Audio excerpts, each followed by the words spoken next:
Hello, my name is Jacek Bartosiak. Welcome to Strategy and Future. And today my guest is 𝗟𝗏𝗄𝗎, one of the most brilliant strategic thinkers in Europe, a person that I've been watching for many years, and a really prominent figure also in years to come.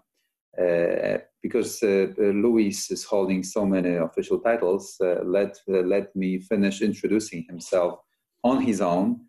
Hello, Luis. Hi, Jacek.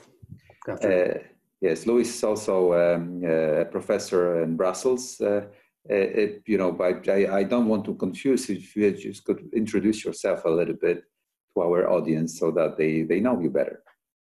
All right, thanks, Jacek. Sure thing.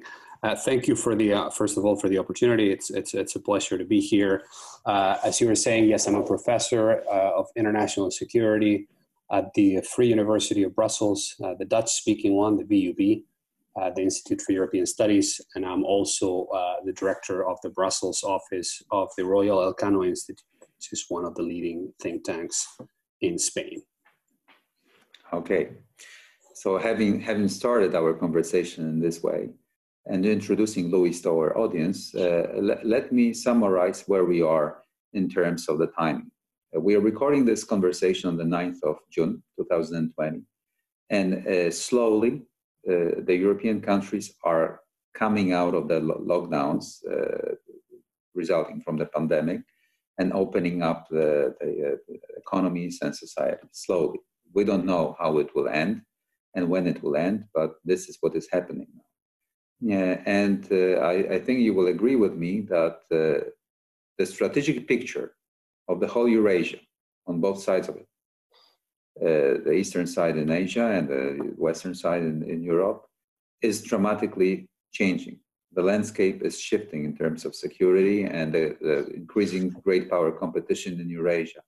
What are your first thoughts, first considerations after what you've seen over the last months in terms of the correlation of forces and influences in this great power game across Eurasia?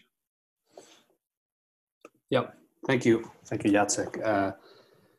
Well, I don't know where to start. I mean, first, I would certainly agree with you that we are witnessing a lot of changes in terms of the international geopolitical and security environment in Eurasia and globally. Of course, that goes without saying.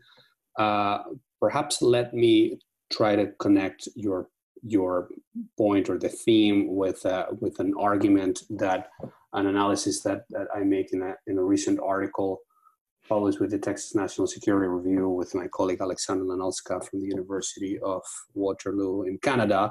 And we sort of, going back to your point about changes, we sort of pick up on a number of what we consider to be critical and interrelated developments in international politics.